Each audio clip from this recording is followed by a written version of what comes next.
Music Station. Paborito. Ang susunod na programa ay rated GP. GP? Ano yun? Garantisadong pampaborito.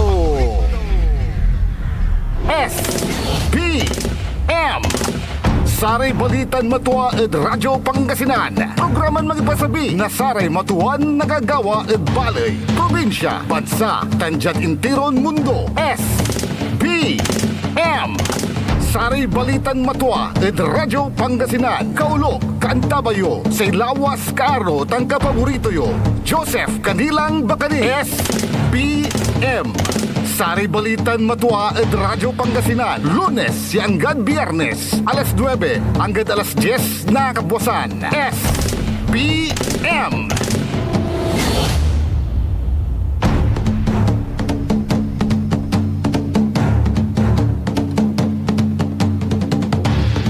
Makikitsing, yaagaw na Huwebes, Pangasinan, Dagupan. Wadyalaso, Saray, Balitan Matwa. SBM, sa kabusol na Saray MBTF, managbalitay tila tan fake news. SBM, Saray Balitan Matwa, yung sasabid kasiksikanan nyo, Lunes hanggang Biyernes. Kaya rin nasa iliknay balay ng kapaborito RJ Jimenez. SBM, Saray Balitan Matwa, yaipasabi na sa ilawas yun karo kapaborito yo JCB, Joseph Kanilang Bakani. Kaantabay tayo at sign agaw na Huwebes, petsa 23. Singa aliwa may makikitsing na dapat mambabaliktaran niya agaw. The technical side, siyempre, kaulop tayo si Mr. JFC, Engineer Jail Franz Kayabyab. Bukor to lamat, mambari-barikat, siyempre, bukor mo, ay. Wala niyan eh.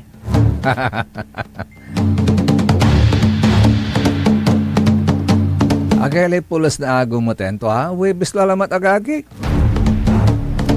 Isa next week, last week, nasa July. Unlubtilad bulan na August lalamat.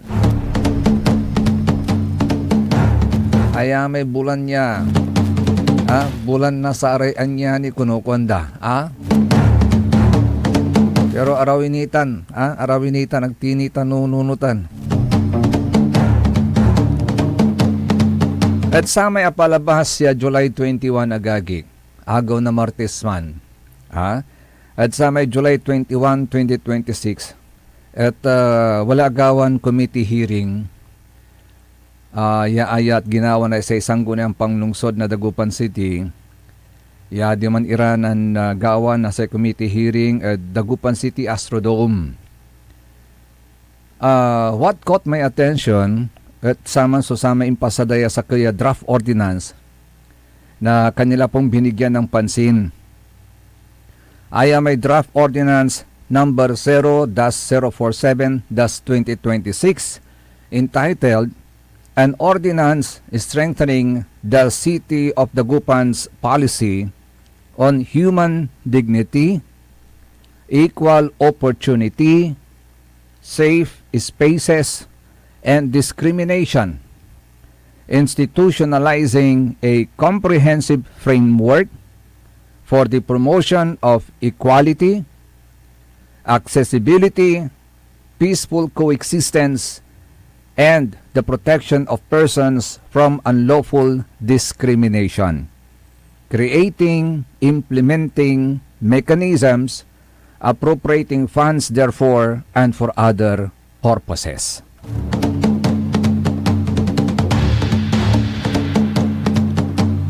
Antayo at atong tanagagik, sa unang tingin, napakaganda.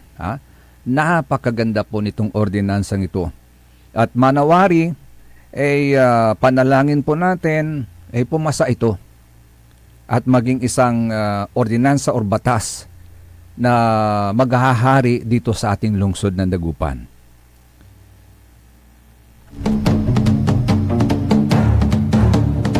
And hopefully, Hopefully.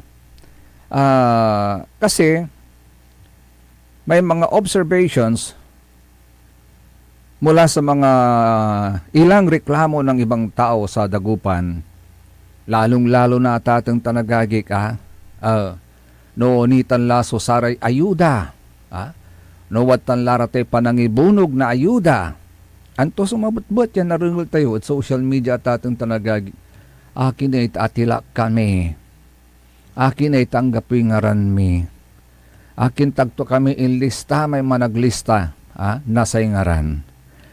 Laputa ta si kami at walad basil, perceived to be walad basil. Akin na tanggapin ngaran mi, you see? Yan po yung mga hinaing na nakikita, naririnig po natin at nababasa po natin sa social media. Kasi jad sakit na linaw da atat ng tanagagik di man labala, nibubus nga da social media so saratan so may liknaan da. Ayuda po yan. Ayuda pa lang yung pinag-uusapan natin. Isa pang issue na marami rin tayong naririnig na reklamo, yung pamamahagi ng scholarship para sa mga bata. We are talking about the future na sa Ugugaw, yan ay daniran na marakipya kay Mbosan, jad panamaglay na sa te pakaasul de kakabatan, pakasumpalda na sa panaralda, tas ikatulabat latan sumangiter at sikaran na say marakapya future agontan no akasampal iray panaral da. Isang bagay na mas mahigit pa sa ginto ang kalidad po niya. Sa kwento man lang tinan Confucius, a Chinese philosopher, do not give a man a fish. May siran iter mo si kato, tuwa makabilay itsain ago. Pero, what about the next day? Idang malamot na sira?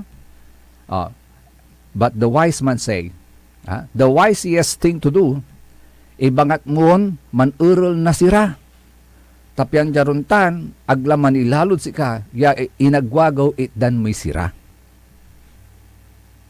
Sikatuman, so samay babagato ng Confucius. In the same manner, saray ugugaw, tapen idan mura na maabig tan masakderya kaimbasan, future, panaral mura, pansumpal muray panaral agaw tanatating tanagagi, which is the duty and responsibility na sari ateng.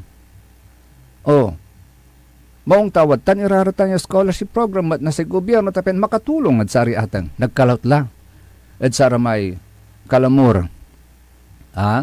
Say hanapan da at agmat makasustunit apen na pasumpal dari anak dayaman aral. So, that is the objective ng scholarship program gaon tanataten tanagagig. So, bibigyan mo ng maayos na future yung mga bata. Pero bakit? May mga naririnig pa rin po tayo na reklamo, di ba? Recently, wala may na-interview dya ng kapaborito Idol Orly, ateng kalamor, former OFW, pero aglapin mawil, tas syempre, her children needed her guidance at ibabalag da agaw tanataten tanagaging. So kalamor ang kakayar-kayar ang itatalindag to. So future nasari anak to. Sakit ko mo niya makatulong at siga to at may naidan scholarship program napapibiyang may anak to sa tay scholarship program na sa siyudad na Dagupan. After all, they are citizens, voters of this city, of Dagupan City. Di agontan. So, kanupaganda mo. So, may minabang at sa atin yung scholarship program because atin yung scholarship program, aliman parad saray apilin, tagupenyo, labat, nagtaparad amin. Ya Dagupenyo, agontan. At may babagada sa may last election na may scholar sa bawat tahanan agontan. May scholar sa bawat tahanan. Pero bakit may nagrereklamo? Bakit may nalalagpasan at hindi nabibigyan ng opportunity na makapag-enroll naman sa scholarship program ng ating lungsod ng Dagupan? Agauntan na tatin tanagagi. So, asan yung sinasabi nila ngayon? Si katutitupot na sari tutuunatan na tatong tanagagig. Asan yung sinasabi nila ngayon na scholarship sa bawat tahanan? Ang tumanay, palsusirin, tilasilin, balbalog at tilasirin iman. Si katutan suto pagtatatang tanagagig, agontan. Isa pa, may mga reklamo rin. Diyan lang mismo sa City Hall, hindi na tayo lalayo. Kwanda, sa treatment, sa promotion, sa appointment ng mga empleyado sa City Hall. Meron bang just? Meron bang equal opportunity? Meron bang safe spaces?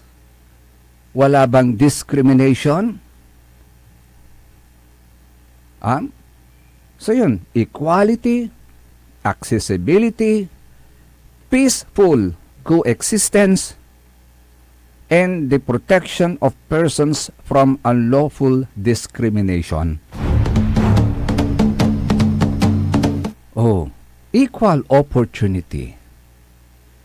Dapat sana sa promotion, sa appointment, equal opportunity kung sino talaga yung dapat at nararapat sa pwesto agauntan. Si katuratan sa nariringal tayo, reklamo nga tatin tanagagig also on the treatment of these employees.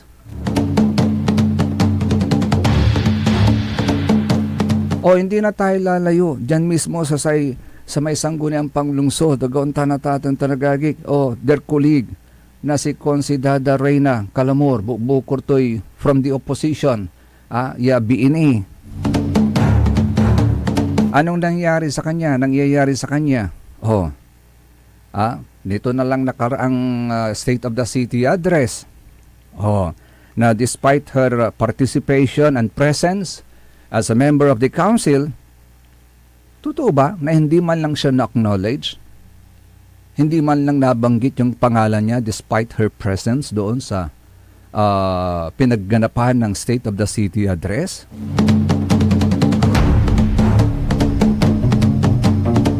Yan tila that she is from the opposition.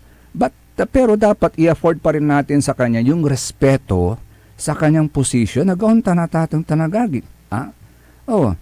Agauntan. Si Katute Makanupugan, agauntan.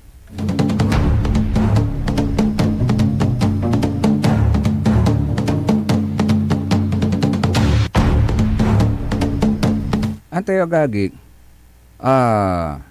in general na in general, walang tinutukoy na specific or particular person. Tanong natin, bilang isang local chief executive, dapat ba na wag mo na lang bigyan ng respeto ang isang councilor mula sa opposition, contrary sa prinsipyo ng statesmanship? Sa totoo lang, hindi. Hindi agauntan na tatang tanagagik. Bilang isang local chief executive, dapat mong bigyan ng respeto ang isang councilor mula sa opposition o kahit sino man sa sanggunian.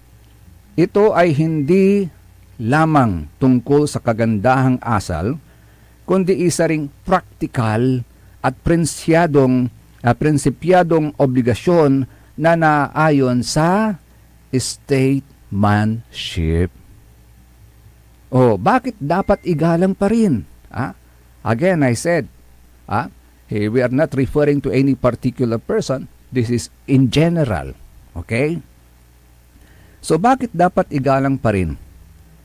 Statesmanship versus partisan politics. Ito Ang statesmanship ay ang kakayahang magdesisyon at kumilos para sa kabutihan ng buong bayan o ng buong lungsod. Hindi lang sa sariling partido o interest.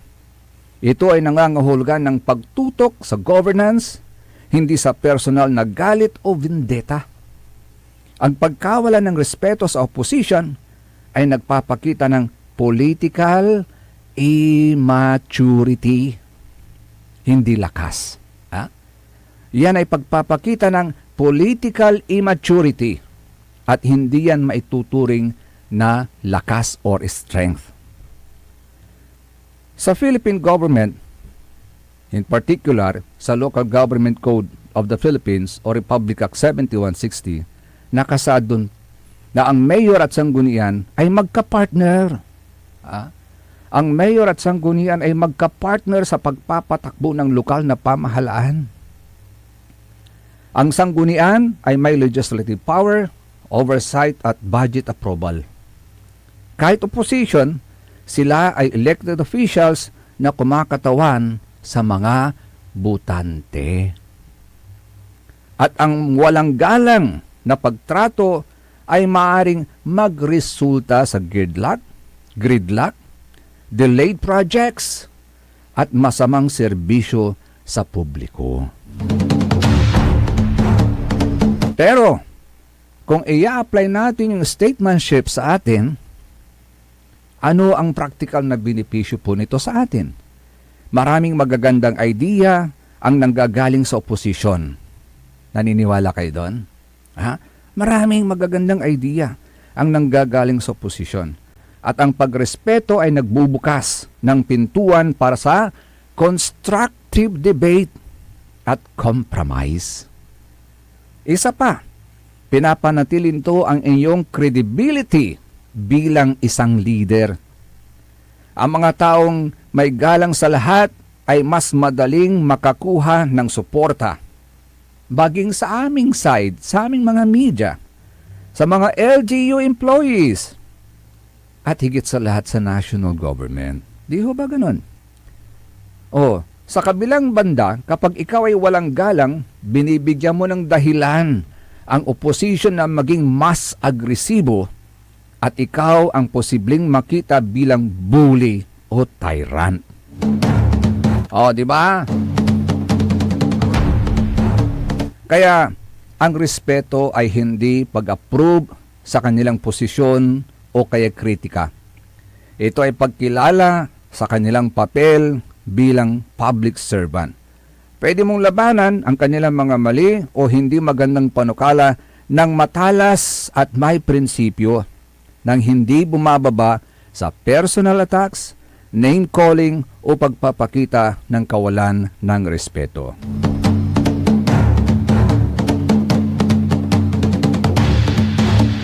So, sa madaling salita, ang tunay na malakas na leader ay hindi natatakot sa opposition.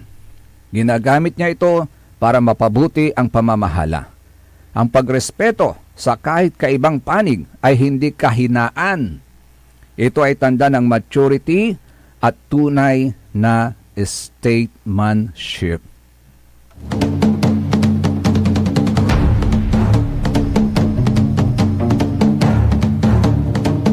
Kasi, agaon tanatatan tanagagi. Sa totoo lang, marami na pong mga successful mayors sa Pilipinas mula sa iba't ibang partidong gumagawa nito. At mas epektibo ang kanilang administrasyon dahil dito. I hope ganun din.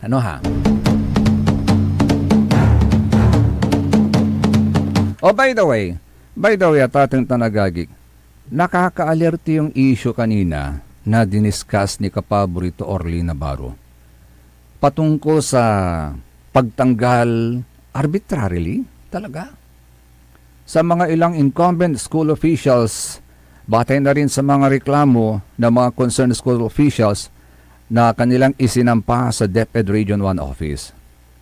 So ang tanong ngayon, just and legally justified ba ang ganitong actions? Ito pag-uusapan po natin yung actions without referring to any particular person. So ibig sabihin again, this applies to all. This applies to all at ating tanagagig. So ang tanong, can a school division superintendent under DepEd do acts of removing incumbent school officials from their positions without just and legal justification? Ang sagot is definitely no. Ang isang DepEd School Division Superintendent cannot arbitrarily remove incumbent school officials, such as principals or school heads, from their positions without just and legal justification. Bakit? Dahil may batas po dyan. Yan yung Republic Act number 9155 entitled Governance of Basic Education Act of 2001. At meron din po mga civil service rules at mga DepEd policies. Ito under Republic Act 9155, Section 7, Paragraph C of Republic Act 9155, binibigyan po actually yung mga schools division superintendent ng authority, accountability, and responsibility for 1. Hiring, placing, and evaluating all employees in the division, including school heads, except Assistant Schools Division Superintendent. Meron din po silang power na magsagawa ng planning at managing personnel and resources. And the third one, supervising school operations. Pag sinabi mong placing, it generally allows as reassignments or transfers of school heads within the division, often for service exigencies such as balancing leadership needs, retirements or performance issues. Many divisions issues periodic memoranda on movements, transfers of school heads. Actually, even sa mga LGUs, nangyayari din yan Pagkabago ang mayor, mag-i-issue yan ng memorandum. Tapos itatransfer ka sa isang division or office. At ang laging rason, in the exigency of personal, in the exigency of services, government service, you are hereby transferred to this office, parang ganon. Parang sasabihin nila doon, mas importante yung role mo dito sa division na ito. Even if it's not. Even if it's not. Meron silang kapangyarihan ganyan. However, this power is not absolute. It must comply with, una, Civil Service Commission rules on security of tenure. Kaya may mga nagsasampa ng kaso sa Civil Service Office, Gontan. Pangalawa, dapat may due process requirements under administrative law. Pangatlo, dapat may mga specific guidelines, lalong-lalo na coming from the Department of Education, on recruitment, selection, and appointment. At higit sa lahat, no arbitrary removal. Bakit? It contradicts kasi yung security of tenure ng mga public school officials, civil servants, at pakakatandaan po natin, they cannot be removed, demoted, or constructively dismissed without just cause. Ano yung mga just causes na yan? Misconduct, incompetence, neglect. At higit sa lahat, dapat may due process. Ano yung due process? That there should be a notice, opportunity to be heard, and magkaroon ng formal investigation if needed.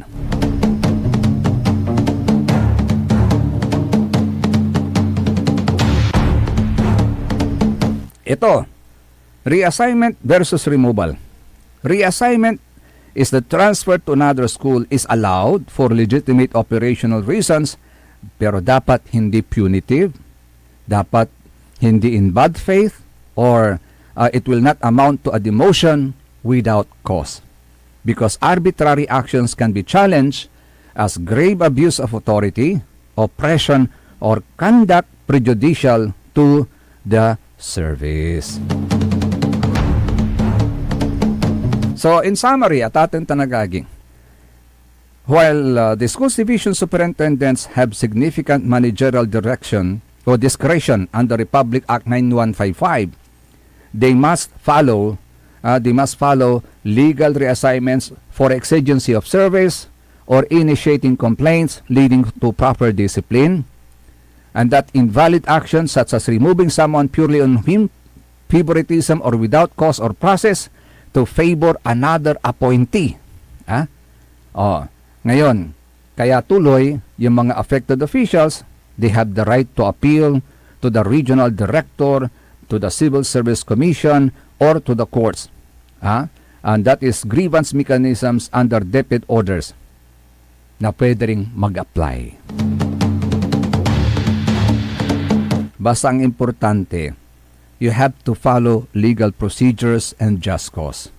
Because unjustified removal exposes the school's division superintendents to their own administrative liability.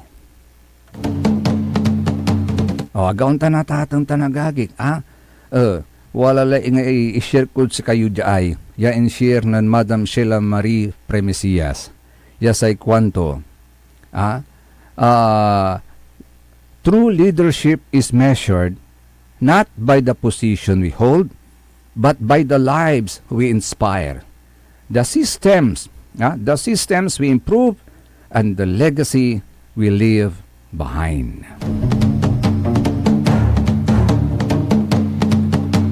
Di ba ang gandang panuntunan?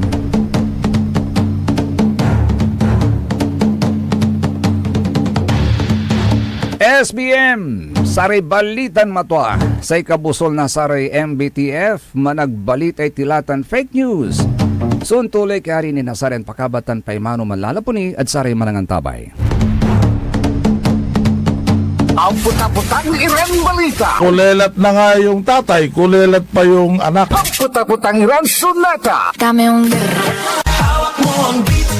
Son ang puta-putang Iran impormasyon. Aya sa #1 pop music station. DWJE 88.1 FM. Radyo Pangasinan. paborito. Want to escape the hustle and bustle of city life?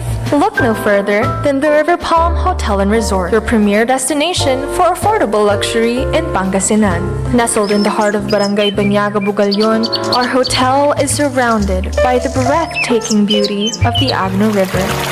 Our haven for comfort embodies the essence of Southeast Asian hospitality. Whether you're seeking a romantic getaway, a family vacation, or just a peaceful retreat, the River Palm Hotel and Resort is the perfect choice. So what are you waiting for? Book a tranquil experience where unforgettable memories are waiting to be made. For reservations and more information, visit our Facebook page, River Palm Hotel and Resort.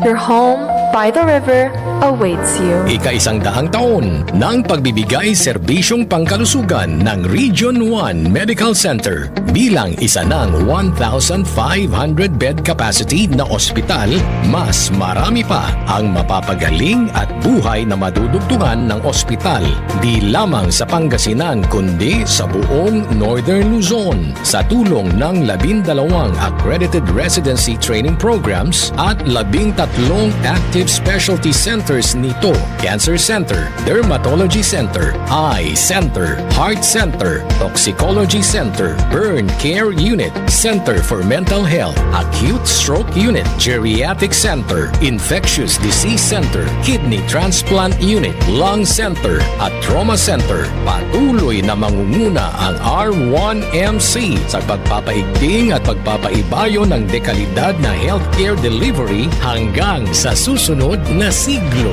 100 years of healing, compassion, and service. Region 1 Medical Center, ang inyong partner sa kalusugan. Region 1, number 1. Asahan po ninyo ang dekalidad na serbisyo sa Region 1 Medical Center at ng Department of Health. Ito po ang inyong lingkod, Dr. Joseph Roland Omihia, ang inyong Centennial Medical Center Chief ng R1MC.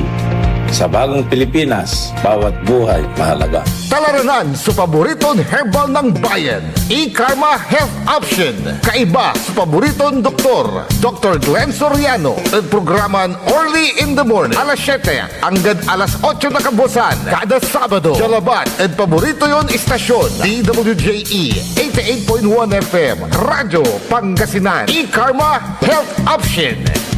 Mare! Kabigla ka naman, Mari, ah. Grabe, gimanggana ka ah. Mari, di mo sinabi na uwi ka pala ng San Carlos. Ay, oo. Namiss ko na kasi dito ang pamilya ko. Ito na palang San Carlos ngayon. Grabe, Mari. Ang laki na ng pinagbago. Siyempre naman, Mari, alam mo ba na dito sa syudad natin, malaki na talagang pagbabago.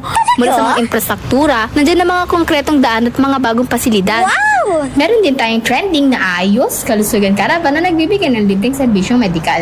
Palit-palitan, ah. Saka, nandiyan din ang mga programang pang-agrikultura para sa ating mga magsasaka. Ay, wow! At higit sa lahat, Maria, ang pagpapanatili ng peace and order ng ating syudad. Perfect! Di lang yan, binibigyan din ng halaga ang kapakanan ng lahat ng tao at pantay na karapatan sa mga serbisyo ng gobyerno. Grabe, Mare! Ang bongga na talaga ng San Carlos. Parang ayoko na bumalik sa ibang bansa. Oo, Mari. Kung ako sa'yo, dito ka na lang sa San Carlos. Dahil sa San Carlos, tunay na subok na ang serbisyong ayos.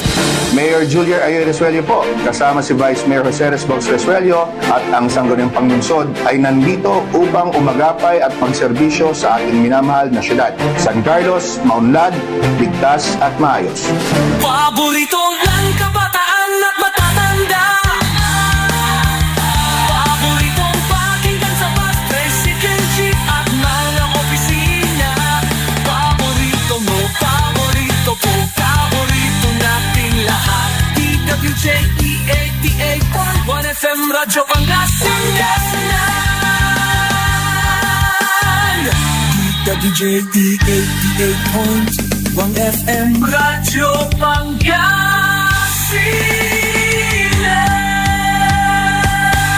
Paborito. Ang lahat ng opinyon at pananaw sa susunod na bahagi ng programa ay galing sa host anchor at panauhin lamang at hindi pananaw ng mga producers at ng pamunuan ng DWJE Radyo Pangasinan at Pangasinan Gulf Waves Network Corporation. SBM Saray Balitan Matua ed Radyo Pangasinan. Programan magipasabi na Saray Matuan nagagawa ed balay, probinsya, bansa, tandyan intiron mundo. SBM Saray Balitan Matua ed Radyo Pangasinan. Kaulok, Kantabayo, say lawas kaaro tangka paborito yo. Joseph Kanilang Bakani. SBM Saray Balitan Matua ed Radyo Pangasinan. Lunes hanggang Biyernes, alas 9 hanggang alas 10 na kabuwasan. SBM SBM is brought to you by Mars Restaurant, Galila, Mangantila, and Mars Restaurant. Matatagpuan sa Rufinas Square, Binmaloy, Pangasinan, just along the highway near Dagupan City. A perfect venue for a dinner date. Mars Restaurant. Come hungry, live happy. Lumaban ka bayan, kung binmali, may pag-asa pa para bumangon at magkaisa. Tumindig ka bayan, kung binmali, hawak kamay nating harapin ang maayos na bukas at ihatid ang serbisyong agad maaasahan. O bayan, kung sinilangan, hindi ka nag-iisa, hindi ka iiwanan, ika'y sasamahan magpakailanman. Mahal kita, o bayan, kung binmali hanggang sa dulo ng walang hanggan. Tuloy-tuloy so Saray Balitan Matua. SBM sa Ikabusol na Saray MBTF managbalitay tilatan fake news. Kantabay ni siyempre sa ilawas yun kaaro kapaborito yo JCB Joseph Kanilang Bakani. Alas 9:36 las oras tayo agagi. Hello and good morning muna kay Madam Emma Alipio na Barangay Basing. Sa leader na Saray Senior Citizen Ditan, of course. Saray Single Ladies na Barangay Basing, Nana Bihing, Nana Kunching, Nana Perla, aka Doktora, tan si Kagawad Esperanza. Madam Ja, good morning din.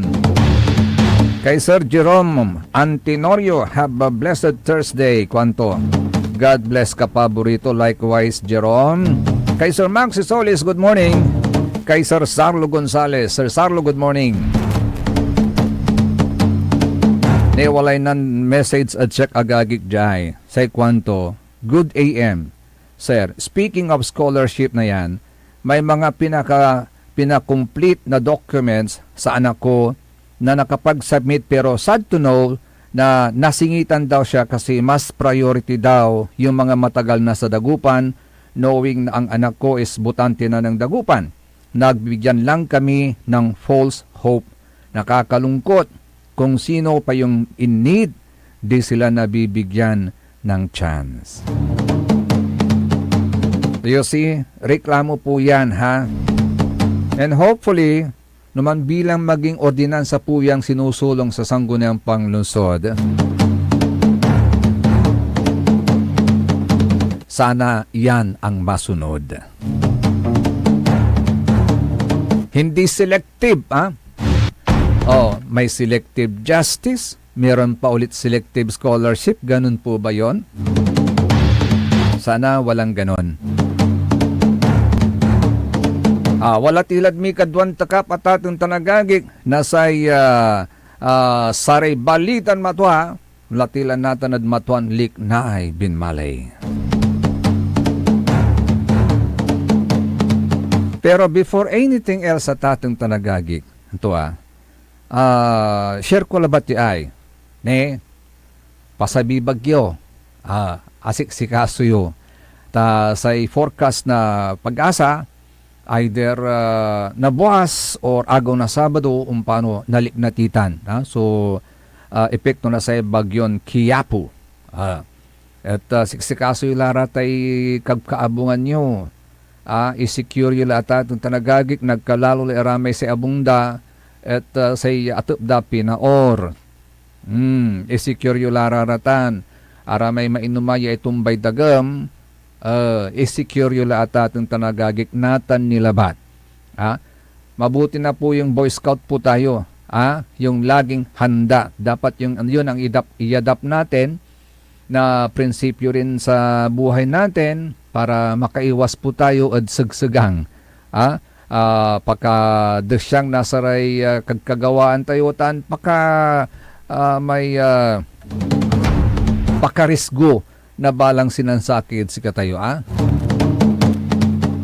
Bali-bali ko mo, no, sararatan niya manaayam at saratan niya kabkaabungan, yase atop dat pinaor, ding-ding dat kawayan, si kayo ko mo, sanaydan na opportunity, ya manayam at sa may paalagay, ya housing project ditan, papagayan man, nalilingo, correct me if I'm wrong. I'm forgetful na ako sa mga places, hindi ako masyadong matanda at sari lugar. Kumon si kila sunaidan na satan opportunity.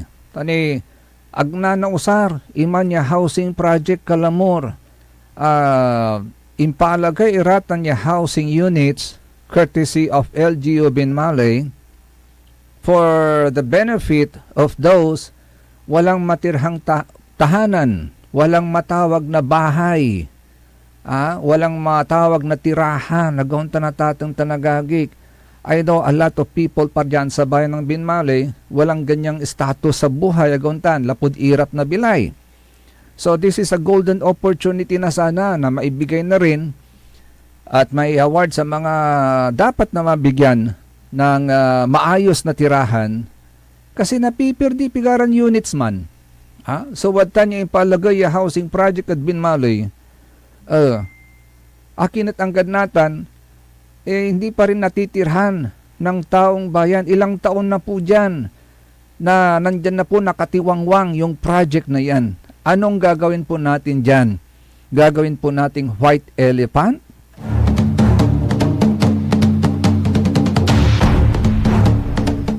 Mabuti pa nga yung elepante. Napapakinabangan sa saang bansa na ba yun? Thailand? Na kung saan, o sa India, maging sa India, agontan. Ano ninyo dyan India, singa da Diyos irarate elepante. Si karay means, wala rin may arom si karay means of transportation da. Inaalagaan po sila. Sana ganyan din ang pag-alaga natin sa mga projects ng gobyerno natin. Elepante mang matawag pero inaalagaan agontan. No, elepantin talaga, taliwamat. That was purposely built para sa mga taong bayan. Bakit hindi po ibigay? Yan po ang panawagan din natin. Sana maibigay, mapakinabangan ng taong bayan. Lalong-lalo na yung mga bahay po nila, yung mga pawid, yung mga dingding po nila made of plywood. Yan unitang leuran, nabasa tayo plywood, nabakbak, nadura lalamot, na? Mananap lamot ira, mampursigi lalamot ira, no panon ti pananap di kwarta, yung istaliw dalamot na plywood, kasi mo, sa bilay dagaw, tanatatan tanagagig. Hindi ba natin sila pwedeng bigyan ng opportunity naman na makaramdam ng kahit man lang comfort in life? Kasi napakaganda po ng mga housing units po dyan. Solido po ang pagkakagawa niyan, hindi ho ba? It meets the government standards. O otherwise, hindi po yan mababayaran, hindi po yan matatapos, hindi po agaw natin tanagagig. Pera po ng taong bayan yan. Huwag po nating waldasin. Huwag po nating baliwalain. Dapat mapakinabangan. In the same manner, dapat pagka nagbabayad tayo ng tax, yung tax na binabayad natin, it returns back to us by means of services. Agaw natatong tanagagig. So, big question pa rin kasi hanggang sa ngayon, sa kasalukuyan, bakit hindi po nagagamit yung mga housing projects na yan? Na ninunutan under then the term of former Mayor Sammy Rosario na bali na binmali in malagaitan so housing project. Ano yung mga primordial concerns? Bakit naisip ni former Mayor Sammy Rosario yung mga housing projects na yan? Kasi nakita niya na a lot of Bimalinyans pa rin na mga kababayan niya kailangan nila ng maayos na tirahan. Lalong-lalo na yung mga nakatira sa pawid, dingding na plywood, agaw tanatatang tanagagig. Marami siyang nagitang ganun. So, naisip niya, yaman din lamang na may opportunity na ang LGU Binmalay ay makapag-project ng isang ganyan bagay, housing units, para sa mga walang maayos na tirahan. Ginawa po nila yan. With the assistance pa of some public officials, then national officials, na tumulong sa pagbili ng lupa at through the initiative of then former Mayor Sammy Rosario, gaon natatong tanagagig. Hindi natin maintindihan kung bakit hanggang sa ngayon, magpa 5 years na po, mamaya 6 years na rin po, uninhabited pa rin po. Hindi pa rin po natitirhan yung mga housing units na yan. Maganda sana na tirhan ng mga nakatira sa mga pawid because that will give them protection. Protection, hindi lang from the heat of the sun, kundi maging sa mga bagyo, malalakas na hangin, malalakas na ulan. But unfortunately, I don't know bakit nadideprive pa rin. I could say deprived because bakit hindi pa rin ina-award yan sa mga dapat mabigyan ng housing unit sa housing project na yan ng LGU Binmalay. Nakakalungkot lang.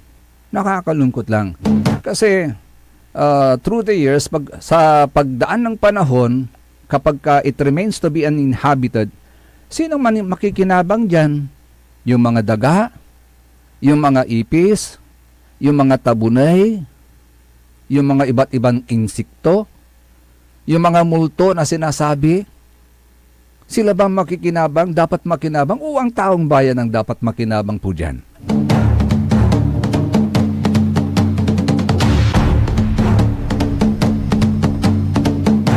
Nabasa natin kanina yung statesmanship. Regardless of who started or who initiated yung projects na yan, dapat i-apply din natin yung statesmanship. Agaw natatong tanagagig. After all, hindi naman galing sa bulsa ng isang pribadong individual yan. Hindi galing sa bulsa ng tumayong local chief executive that time. Galing po yan sa bulsa ng kabanang bayan. Bulsa ng taong bayan who paid their taxes religiously. Agaw tanatatan tanagagig. Oh, so why deprive these people of the opportunity na magkaroon ng comfortable house? Sana naman maisip natin yun para maayos din ang kanilang buhay. Agaw tanatating tanagagig. Nisingasaya sa abasak lalaman. Ha? Aga makamove on at sayan issue agagig. Why? I can feel the grief nung ating agagig. Na may liknaan to may ateng ya inatayan na anak. Lapod issue, pigaran issue ya may sana napipinabangan da susara tay proyekto na gobyerno. Ya si katutan kumon susamay mampaabig na bilay da atatang tanagagik agauntan. But unfortunately, si katuniya ay magmaliw ya rason no akin na andian na bilay ay may anak to. Nya ni 15,000 muna bago paandarin ang ambulansya. 10 taong gulang na bata pumanaw dahil sa sistemang bulok ng isang ospital. Okay. Ito babasahin ko yung balita. Nagdadalamhati ang isang ina dahil sa pagpanaw ng kanyang 10 taong gulang na anak.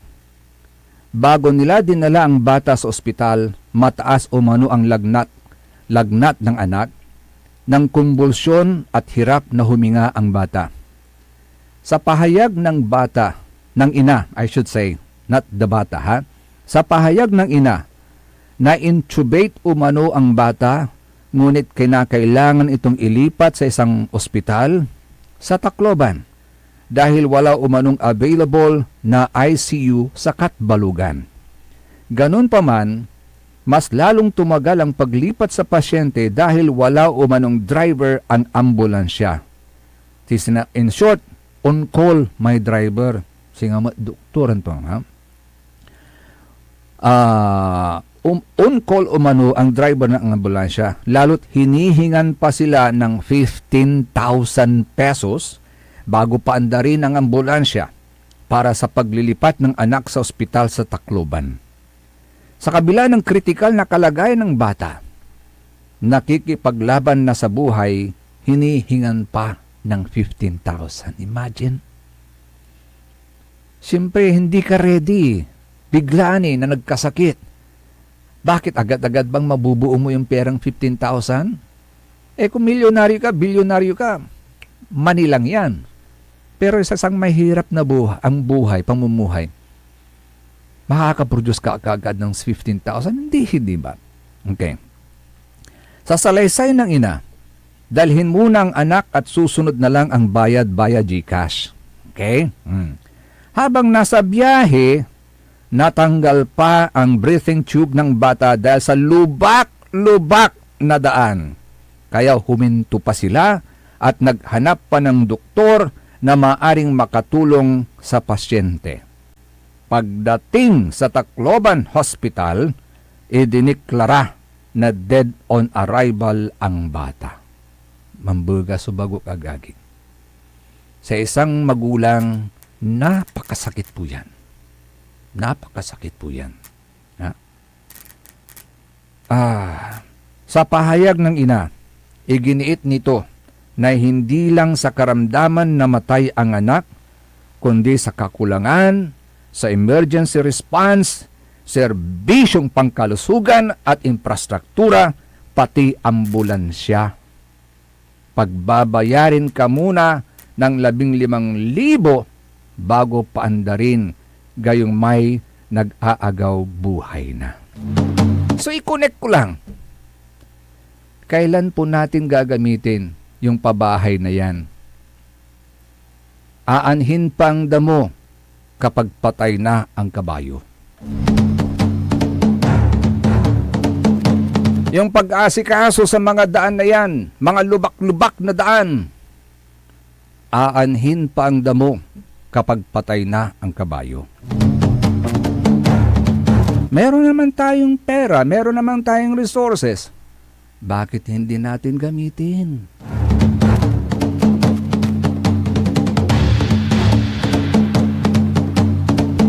Sana we have to take advantage of the opportunity. Nandyan na yan.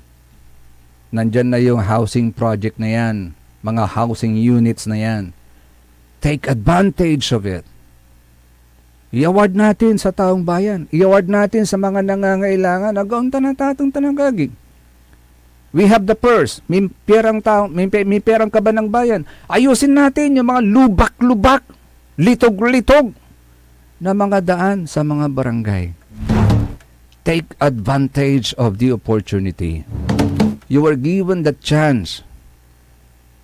You were blessed with the chance, the opportunity to lead. Take advantage of that opportunity.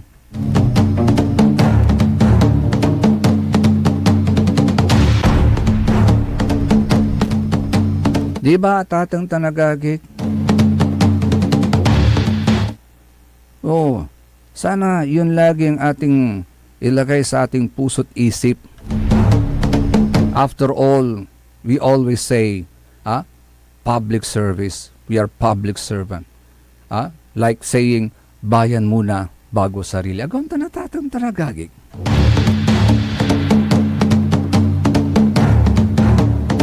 Please, don't lose the opportunity. Take advantage of that opportunity. Tulad ng mobile clinic. Nako, anong gagawin natin sa mobile clinic? Binili po yan para maghatid ng serbisyo medikal sa taong bayan. Pero anong ginagawa natin? We should also take advantage of that opportunity. Bibihira po yung mga local government units na magkaroon ng sarili nilang mobile clinic. Nandyan na po yan. Take advantage of it. Make use of it. Para yung resources naman ng taong bayan hindi mawala sa wala. Agauntan. Hindi, dapat mapakinabangan. Dapat maghatid ng serbisyo sa taong bayan. That mobile clinic is very useful na papunta sa mga liblib na lugar na kung saan pahirapan po yung transportation na gauntan. And I am sure sa mga liblib na lugar makakahanap po kayo ng mga maraming may sakit. Meron at meron po yan. Kaya kung ginagamit natin yung mobile clinic na yan, let it serve its purpose. Kung bakit binili po yan. Para maghatid ng medical attention sa taong bayan. Para pagdating ng survey, mangunguna rin kayo tulad ni BP Sara, si Senador Bongo at maging si Robin Hood Padilla, Senador Robin Hood Padilla. Nyo, nangunguna po sila sa mga survey bilang pangunahing candidates for President, Vice President respectively, at si Senador Padilla bilang top choice para sa Senado despite his critics' view on him as hindi dapat maging senador ng Ninyota na yan. Pero antayo, in fairness to Senator Padilla, I think he's learning fast and he's gaining popularity as among the most trusted members ng Senate. Di ba? Dito na lang sa ongoing na impeachment trial, hindi naman siya pahuhuli. Mabut-but yung participate mat. And he is not just making a scene, but he is asking questions with sense. Dugande.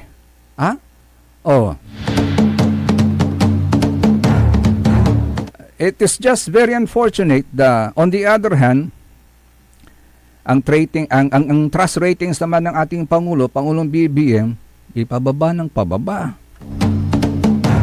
Parang spaghetting pababa ng pababa. Sa bagay, sa kwanto ba ng Ate Claire, hindi naman siya pwedeng tatakbo na o kumandidato pa sa susunod na eleksyon because he's already barred from seeking another term under the Philippine Constitution na gauntan. Pero, syempre, sa kwanda lang tiyatatong tanagagik, napagpatunayan pa rin niya na may nagawa siya for the country kahit man lang in curbing the issue of graft and corruption sa bansa. Gauntan. Ha? Kumusta na ba yung mahiya naman kayo sa kapwa niyo Pilipino sa flood control fiasco? Maglalabas na ba ng kaso ang Office of the Ombudsman against sa taong sinasabi nilang siyang architect ng naturang mali-malitang pundo na napunta sa mga sinasabing beneficiaries? Magkakaroon na ba ng saysay ang naturang kampanya ng Pangulo na mahiya naman kayo sa kapwa nyo Pilipino? This coming Monday, Agagik, will be the second to the last na State of the Nation address ng Presidente BBM. Ano kaya ang aasahan pa natin sa mga natitirang panahon ng kanyang panunungkulan?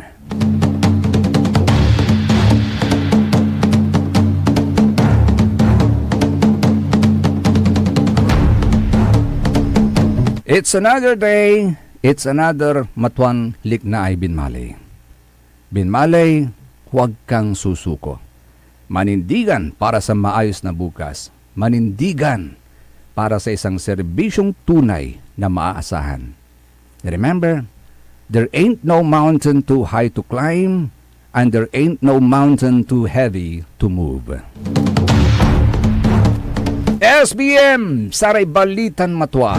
Say kabusol na saray MBTF, managbalitay tilatan fake news.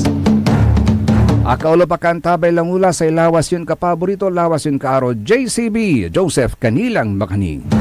Jad technical side, akaantabay tayo si Engineer Mr. JFC, Engineer Jail Franz Kayabyab. Sa po bukas mga kapaborito, dito lamang sa number 1 pop news station ng lalawigan ng Pangasinan, DWJE 88.1 FM, Radyo Pangasinan, Paborito!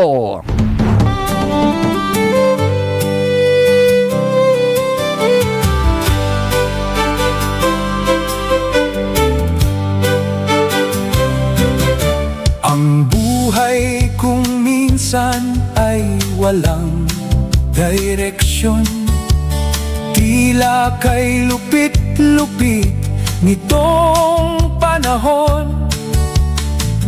Huwag kang mawawalan ng pag-asa, kailanman ay di ka nag-iisa.